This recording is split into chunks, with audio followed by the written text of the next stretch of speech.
मैंने अपनी पत्नी को कोका कोला में जहर डालकर दिया और कहा कि इसे पी लो। मुझे अपनी पत्नी से बहुत नफरत थी क्योंकि मेरी पत्नी मेरे घर वालों की पसंद की थी। मैं उससे जान छुड़ाने के लिए कोका कोला वाले ग्लास में जहर डालकर घर से बाहर बाजार की तरफ निकल गया। अब मैं उसकी मौत की खबर सुनने के लिए बेचैन था कि तभी अचानक मेरे पापा का फ़ोन आया। उन्होंने बताया कि बेटा, बहू की आखिरी सांसें चल रही है, तुम जल्दी से घर आ जाओ, वह तुम्हें कुछ बताना चाहती है। मैं दौड़ता हुआ घर पहुंचा तो मेरी पत्नी ने मरते हुए मुझे एक ऐसी बात बताई थी जिसे सुनकर मेरी रूह कांप गई। मेरा नाम विहान है। मैं शहर में जॉब करता था और मैं अपनी कंपनी से छुट्टी लेकर शादी करने के लिए घर आया था। आज मेरी शादी का 1 महीना हुआ था और मुझे ऐसा लग रहा था जैसे ये 1 महीना नहीं बल्कि 100 साल हुए हैं। मुझे इस शादी से बिल्कुल भी खुशी नहीं थी। मुझे एक एक लम्हा घुटन दे रहा था और इस तकलीफ से निकलने के लिए मैं शहर वापस जाने के लिए सुबह सवेरे ही उठ गया था। मेरे पापा ने अपने मरते हुए दोस्त से वादा किया था कि वह उनकी बेटी को अपने घर की बहू बनाएंगे और आज उन्होंने अपना यह वादा पूरा कर दिया था अपने स्वर्गीय दोस्त की बेटी से मेरी शादी करके। मेरी पत्नी मुझसे उम्र में 5 साल बड़ी थी और दिखने में काली बदसूरत थी। उसका नाम अनुराधा था। मैं गुस्से में घर से निकलने लगा तो अनुराधा मेरे सामने हाथ जोड़ने लगी कि इतनी जल्दी वापस ना जाइए। मेरी पत्नी मुझे एक आंख नहीं भाती थी। मुझे उसका बोलना भी जहर लग रहा था। मैं चाहता था कि मेरी पत्नी मेरी आंखों के सामने से कहीं चली जाए जिससे कि मुझे उसका चेहरा नहीं देखना पड़े, लेकिन ये तो मुमकिन नहीं था क्योंकि वह बहू बनकर मेरे घर आ चुकी थी। तो वह तो यह घर छोड़कर नहीं जा सकती थी, लेकिन कम से कम मैं तो इस घर को और उसे छोड़कर शहर जा सकता था क्योंकि मैं शहर में ही जॉब करता था।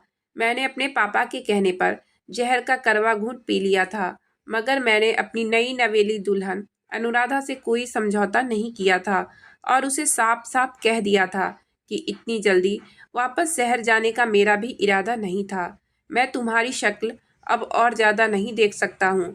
तुम्हारी यह काली सी शक्ल मुझे डराती है। मैंने महसूस किया था कि मेरी बात सुनकर वह एकदम से मुरझा गई थी। फिर आंखों में आंसू भरकर बोली, मैं आपके बिना नहीं रह सकती हूँ। अनुराधा की बात सुनकर मैं उसका मुंह ताकता रह गया था। मुझे मन ही मन बहुत हंसी आई थी कि काली कल्लूटी लड़की मुझ जैसे स्मार्ट और हैंडसम लड़के के साथ रहने के सपने देख रही थी। खैर, इसमें अनुराधा की भी कोई गलती नहीं थी। यह सपना शायद मेरी वजह से ही वह देख रही थी क्योंकि मैं भावनाओं में बह गया था और सुहागरात अनुराधा के साथ मना चुका था। मैं खुद पर कंट्रोल नहीं कर पाया और यही मेरी गलती हुई थी। लेकिन अब मैं और अनुराधा को बर्दाश्त नहीं कर सकता था। माँ और पापा को जब पता चला कि मैं शहर वापस जा रहा हूँ तो वो दोनों मेरे पास आ गए और वह मुझे समझा रहे थे कि अभी अभी तुम्हारी शादी को 1 महीना ही तो हुआ है और तुम बहू को छोड़कर जा रहे हो। मैं पापा की बातें सुन रहा था क्योंकि मैं उनका बहुत ही आज्ञाकारी बेटा था। मेरे पापा मेरी बहुत तारीफ किया करते थे कि मैं उनकी सारी बातें मानता हूँ और मैं भी नहीं चाहता था कि मेरी वजह से मेरे पापा का दिल दुखे। मैंने पापा से काम का बहाना बनाकर उनसे आज्ञा मांगी और फिर मजबूरन पापा ने मुझे शहर जाने की आज्ञा दे दी। उन्हें अपने मेहनती बेटे पर बहुत गर्व होने लगा था। मैं जब घर से निकला तो अनुराधा छत पर कपड़ा डालने गई थी। मैं उसे बिना बताए ही घर से निकल आया और खुले माहौल में सांसें ली। हकीकत तो यह थी कि गांव के माहौल में मेरा दम घुटता था। मुझे तो शहर का चकाचौंध अच्छा लगता था। चाहता तो मैं अपने गांव में भी कोई खुद का बिजनेस कर सकता था, लेकिन मुझे गांव में रहकर गांव में काम करना बिल्कुल भी पसंद नहीं था और मैंने जैसे तैसे करके शहर में काम कर लिया था और वहीं रहने लगा था। गांव तो बस नाम के लिए कभी कभी आता था। जैसे ही मैं एयरपोर्ट पर उतरा, मेरी महंगी कार के साथ बॉडीगार्ड आ पहुंचे थे मुझे लेने। मेरा काम ही कुछ ऐसा था कि मुझे सिक्योरिटी की ज़रूरत पड़ती थी। अगर मेरे पापा को यह पता चल जाता कि उनका लाडला इकलौता बेटा क्या काम करता है, बेचारे तो भगवान के ही प्यारे हो जाते। जहाँ तक मेरी पत्नी की बात है तो मुझे उसकी कोई भी परवाह नहीं थी। पुराने ख्यालात वाली हर चमक दमक से दूर पत्नी मुझे नहीं चाहिए थी। यहाँ शहर में एक से बढ़कर एक हसीनाएं और लड़कियां मेरी दोस्त थी। तभी तो मुझे गांव की वह काली और अनपढ़ लड़की एक आंख भी नहीं भाती थी। शहर में मेरा एक नाम था, एक पहचान थी। बड़े बड़े ठेके वाले भी मेरे आगे पानी भरते थे और मेरे इलाके की तरफ कोई स्मगलर तो क्या, पुलिस भी आंख उठाकर नहीं देखती थी। हाँ, मैं एक जाना माना और बहुत बड़ा क्रिमिनल था। अनुराधा को भुलाकर मैं अपने काम में बिजी हो चुका था। एक दिन की बात है, जब मैं भेष बदलकर एक ट्रेन में सवार होकर अपना शिकार ढूंढ रहा था। कॉलेज की कच्ची उम्र के लड़के और लड़कियों को मैं अपने काम में फंसाता था। इस उम्र में हर एक की चाहत होती है कि वह पैसा कमाए और अपने माता पिता का सहारा बने। मैं लड़के लड़कियों को अच्छे खासे पैसे ऑफर करता था। मैंने बहुत सारे लड़के लड़कियों को अपना शिकार बनाए हुए थे। हमेशा की तरह उस दिन भी ट्रेन में बहुत भीड़ थी। मैं सीट पर बैठा हुआ था और एक लड़की मेरे बगल में खड़ी थी। वह दिखने में गरीब घर की लग रही थी। उसका बैग भी काफ़ी पुराना था। उसके जूते भी फटे पुराने थे। उस लड़की का हुलिया उसकी गरीबी की दास्तान चीख चीख कर सुना रही थी। मेरा नया शिकार मिल चुका था। मुझे मालूम था कि ऐसी लड़कियों को फंसाना बहुत आसान होता है। ऐसी लड़कियां गरीबी से जान छुड़ाने के लिए किसी भी हद तक जा सकती है। मैं अपनी सीट से उठा और उससे बोला कि तुम इस सीट पर आकर बैठ जाओ। वह लड़की मेरी बात सुनते ही गुस्से से भड़क उठी और मुझे घूरने लगी। कहने लगी, मैं तुम जैसे लड़के को अच्छी तरह से जानती हूँ। लड़कियों से बात करने का बहाना चाहिए तुम्हें।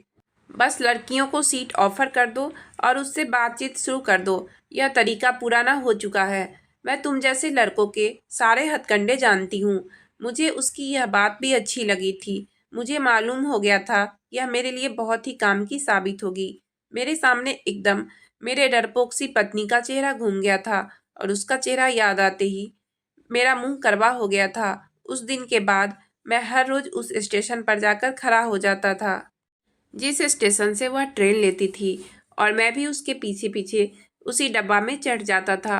उस लड़की से बात करने का कोई ना कोई बहाना तलाश करता रहता। मैं अपने खास लोगों को उसकी जासूसी पर लगा रखा था। अगले ही दिन मुझे उसकी पूरी जानकारी मिल चुकी थी। वह बहुत ही गरीब परिवार से थी। उसके एक ही कमरे के घर थे। वो अपने बूढ़े माँ बाप की इकलौती बेटी थी। उस लड़की का नाम मानवी था। उसके कॉलेज का भी पता लगवा लिया था। फिर मैं कुछ दिन अपने काम में ज़्यादा बिजी हो गया था और मानवी के साथ ट्रेन में नहीं गया, और मुझे कुछ खाली खाली सा महसूस होने लगा था और मैं अपनी इस हालत से बेखबर था। अब मुझे कुछ खाली खाली सा महसूस होने लगा। एक दिन मैं उसके कॉलेज गया और उसकी सहेली से कह दिया था कि मानवी के पल पल की रिपोर्ट मुझे चाहिए। पहले तो मानवी की सहेली नहीं मान रही थी, लेकिन उसकी अकड़ तो मेरे साथ खड़े बड़ी बड़ी मूंछों वाली बॉडीगार्ड को देखकर ही खत्म हो गया था। फिर उस लड़की ने मुझसे मेरा नंबर लिया। नंबर लिखाकर मैं वहाँ से उठा, लेकिन ना जाने क्यों मेरा दिल बार बार मानवी को देखने को करने लगा था। अगले कुछ दिन मेरे बहुत ही बिजी निकले थे और इस बीच मैं मानवी को नहीं देख पाया था, मगर उसका ख्याल बार बार मुझे तंग करता था। और फिर एक दिन अचानक मानवी की सहेली की कॉल आ गई। उसने बताया कि 2 दिन बाद मानवी की शादी हो रही है। ये बात सुनते ही मेरा दिल टूटकर बिखर गया था। वो अपनी सहेली को शादी में इनवाइट की थी। तभी उसने फौरन मुझे कॉल करके बता दिया। मैं गम और गुस्से की अजीब सी दोराहे पर खड़ा था। मुझे समझ में नहीं आ रहा था कि मैं क्या करूं। तब अचानक मुझे महसूस हुआ कि मैं मानवी से प्यार करने लगा हूं। मुझे अपनी हालत पर खूब हंसी आई थी और फिर मैंने बैठकर सोचा कि क्या करना चाहिए। तभी मेरे दिमाग में ख्याल आया, और मानवी की बारात आने से ठीक पहले मैंने अपने एक भरोसे के आदमी को भिजवाकर मानवी को उसके घर से उठा लिया था और मेरे घर के एक कमरे में बंद कर दिया था। मैंने अपने आदमियों को सख्ती से बोल रखा था कि इस लड़की को किसी भी तरह की कोई परेशानी नहीं होनी चाहिए। उसकी इज्जत की सुरक्षा करना मेरी जिम्मेदारी थी और मैं उस पर आँच भी नहीं आने देना चाहता था। मेरा दिल मानवी को देखने के लिए तड़प रहा था, मगर मैं बड़ी मुश्किल से खुद को रोक रखा था। 2 दिन और 2 रात अपने घर पर रखकर उसे सुरक्षित उसके घर भिजवा दिया था। वह मेरे घर जैसे ही मासूम बनकर आई थी वैसे ही वापस चली गई थी। मानवी के मंगेतर ने उसे रिश्ता तोड़ दिया था। अब मुझे आगे यह करना था कि मानवी के दिल में अपने लिए जगह बनानी थी। मैं हर काम बड़ी प्लान के साथ कर रहा था। यह मेरी पुरानी आदत थी और तभी तो आज तक मुझे पुलिस गिरफ्तार नहीं कर सकी थी। पुलिस को मुझ पर शक था, मगर वह मेरे खिलाफ सबूत ढूंढने में नाकाम थी। खैर, मैं मानवी की गली में जाकर खड़ा हो जाता था। मैंने बड़ी चालाकी से मानवी के पापा से दोस्ती कर ली थी। वह सीधे साधे आदमी थे। उनसे बातचीत करना कोई मुश्किल बात नहीं थी। जब मानवी के पापा से मेरी बातचीत होने लगी थी तो उन्होंने मुझे बताया था कि मानवी का मंगेतर ही घर के सारे खर्च किया करता था। घर का चूल्हा उस लड़के की वजह से जलता था। अब तो भूखे रहने की नौबत आ गई थी। फिर मैंने मानवी के घर राशन डलवा दिया। मानवी के पापा ने बहुत मना किया था, मगर मैंने भी कह दिया था कि मुझे अपना बेटा ही समझे, और इस तरह से मैं मानवी के पापा से जान पहचान करके उनके घर तक भी पहुंच चुका था। मैं मानवी के घर पर पैसा लुटा रहा था, लेकिन मानवी को पता चल चुका था कि मैंने उसका किडनैप करवाया था। इसलिए वह मुझसे नाराज थी और बात भी नहीं करती थी। लेकिन मैं भी पीछे हटने वाला नहीं था। मैंने मानवी के घर की पूरी जिम्मेदारियां अपने कंधों पर ले ली थी। कभी उसके बूढ़े माँ बाप को डॉक्टर के पास ले जाता, तो कभी उसके घर जरूरी सामान लाकर रख देता। मेरी इसी मेहरबानियों की वजह से मानवी मुझसे माफ़ी मांग ली। मैंने कहा कि इंसान को कभी कभी गलतफहमी हो जाती है, इसकी कोई ज़रूरत नहीं है। उस दिन के बाद मैं जब भी उसके घर जाता तो वह मेरे लिए खुद अपने हाथों से चाय बनाकर लाती थी। इस तरह धीरे धीरे हम दोनों में दोस्ती हो गई थी। कभी कभी हम घूमने के लिए बाहर चले जाया करते थे। कभी महंगे होटलों में भी उसे खाना खिला देता था और साथ में मूवी भी देखते थे और उसे खूब सारा शॉपिंग भी कराता था। महंगी महंगी ड्रेस और मैचिंग ज्वेलरी और सैंडल्स भी दिलाता था और दुनिया जहाँ की चीज़ भी दिलाता था। और ऐसा करने पर मुझे बिल्कुल भी अफसोस नहीं होता था, क्योंकि ये सब करने से मेरे दिल को बहुत ही सुकून मिलता था। मानवी की सुंदरता का मैं दीवाना हो चुका था। मेरे द्वारा दिए गए महंगे कपड़े और ज्वेलरी से उसकी सुंदरता और भी ज़्यादा निखर गई थी। मानवी का झुकाव भी मेरी ही तरफ था। छुपे शब्दों में मैं उसे अपनी मोहब्बत का इजहार भी कर चुका था, और वह दिन मेरी जिंदगी का सबसे खूबसूरत दिन था जब मैंने मानवी के पापा से भी उसका रिश्ता मांगा था। और मानवी के पापा को भी इस रिश्ते से कोई इनकार नहीं था, बल्कि वह तो खुशी से पागल हो गए थे।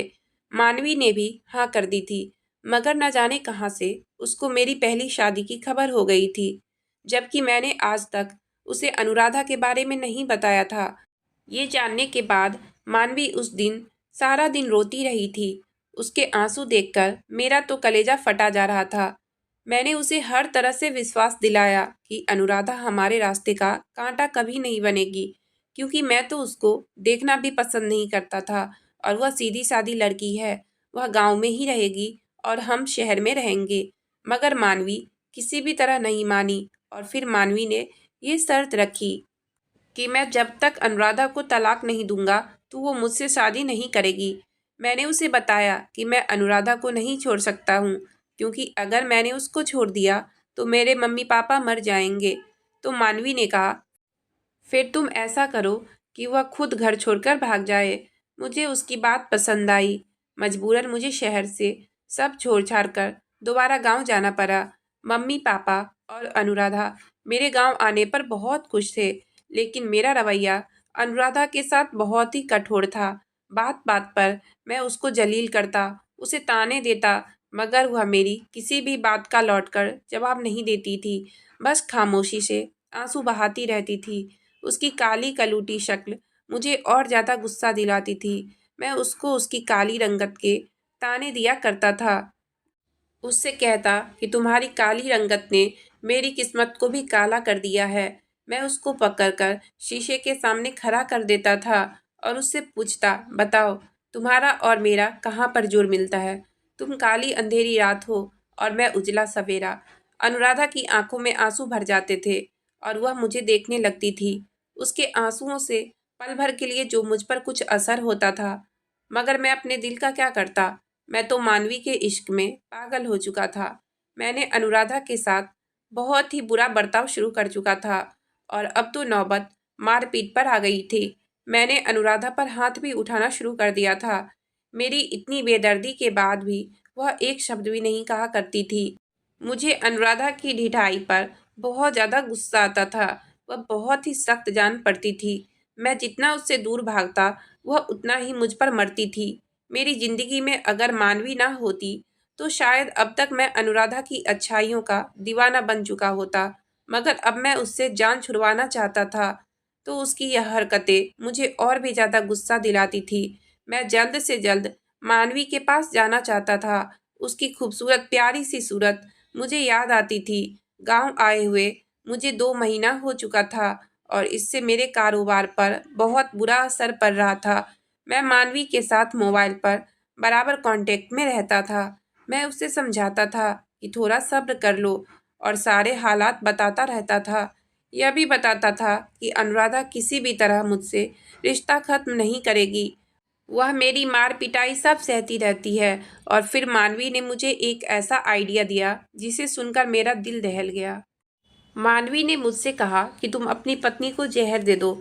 एक पल के लिए मेरा दिल डूब गया था, मगर इसके सिवा मेरे पास कोई दूसरा चारा भी नहीं था। मैंने कहा ठीक है, ये खुशखबरी मैं तुम्हें जल्दी ही सुनाऊंगा।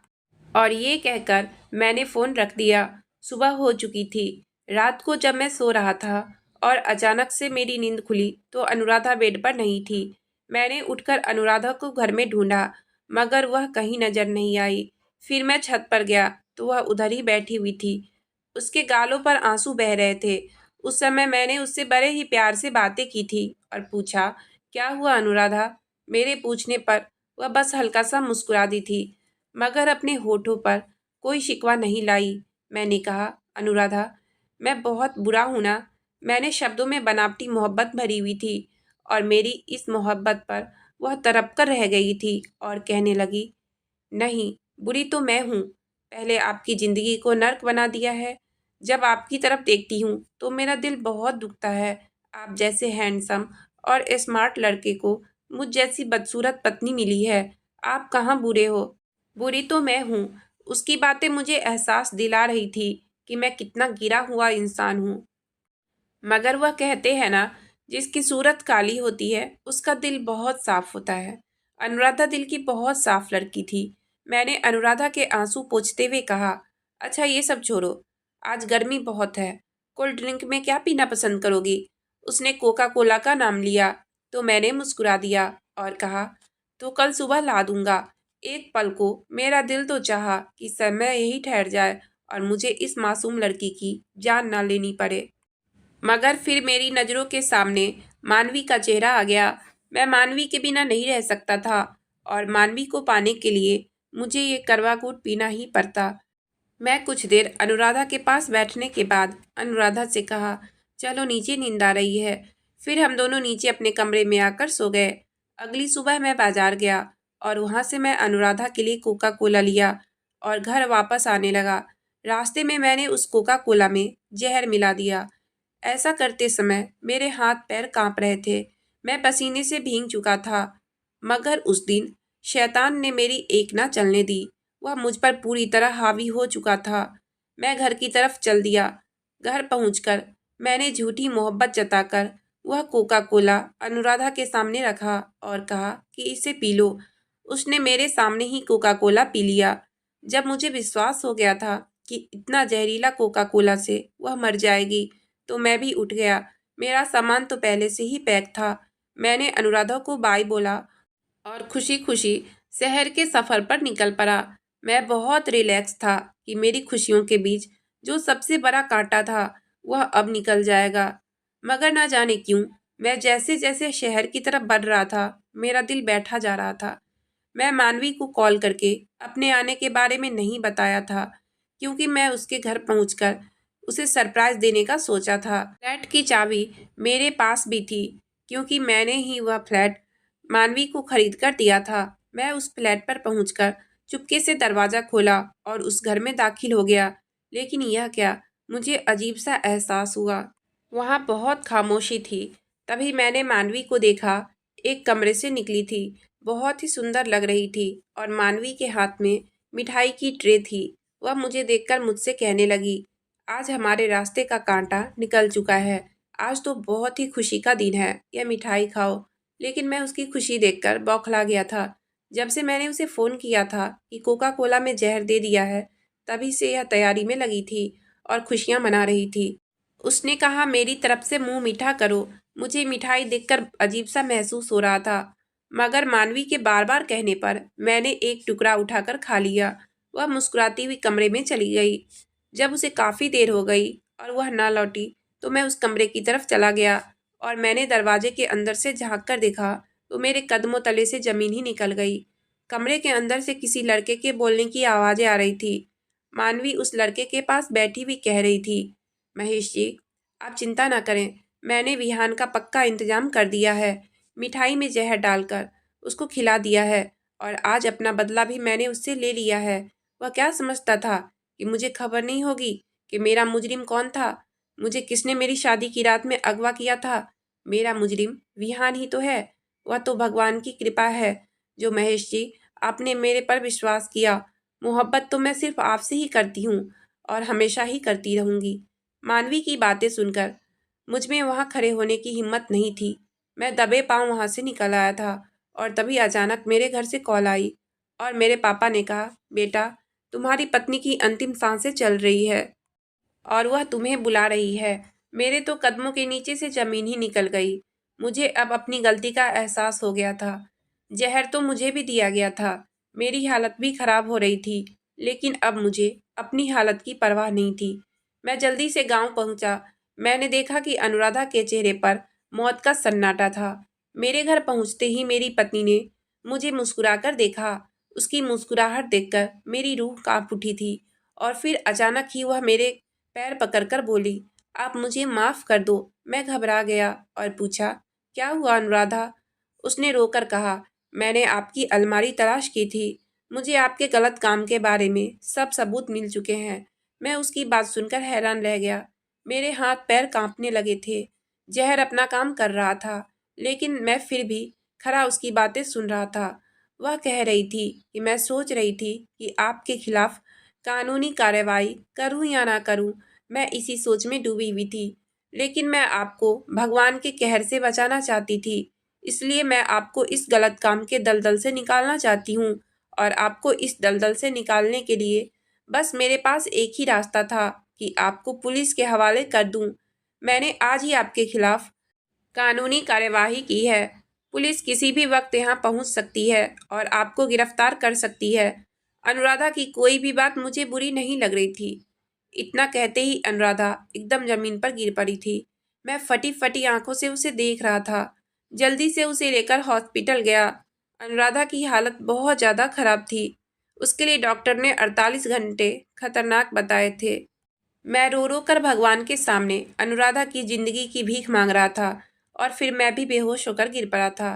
जब मुझे होश आया तो अपने पास डॉक्टर को खड़ा देखा था और सबसे पहले मैंने अनुराधा के बारे में पूछा था। भगवान की कृपा से अनुराधा बच गई थी। जब मेरी तबीयत कुछ संभली तो मुझे पुलिस गिरफ्तार करके ले गई। मैंने अपना जुर्म स्वीकार कर लिया था। जेल में मैं दिन रात भगवान से रो रो कर अपने पापों की माफ़ी मांगी थी। मुझे 15 साल की सज़ा हुई थी। 15 साल के बाद मुझे जेल से रिहाई मिली और जब अपने जुर्म की सज़ा भुगत कर मैं वापस अपने घर जा रहा था तो मैं सोच रहा था कि पता नहीं अनुराधा मुझे माफ़ करेगी भी या नहीं। मैंने अपनी रिहाई की खबर किसी को भी नहीं दी थी। चुपचाप घर पहुंच गया था और बाहर दरवाजे पर ही रुक गया। घर के अंदर से अनुराधा की बहुत ही प्यारी सी आवाज़ आ रही थी।